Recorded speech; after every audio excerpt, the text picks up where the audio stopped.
All right, while our oil is heating, we're going to take our pan with our hoisin sauce. We're going to put this in water. Otherwise, it's going to be very difficult to clean if you let it sit for any length of time.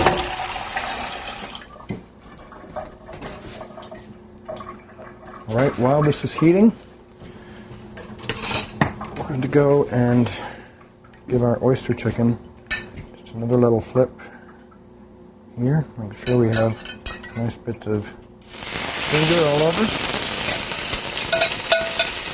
We're going to go ahead and saute that up. While we're waiting for that to cook, because we have cilantro in our rice, we're going to use it as our garnish as well.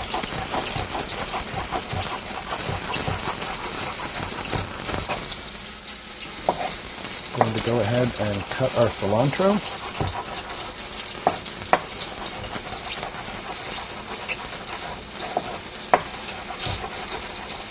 And as our chicken is ready to flip, I'm going to mark on one side. I'm going to take another dab of our oyster sauce. And we're just going to splay that right over the top of the chicken.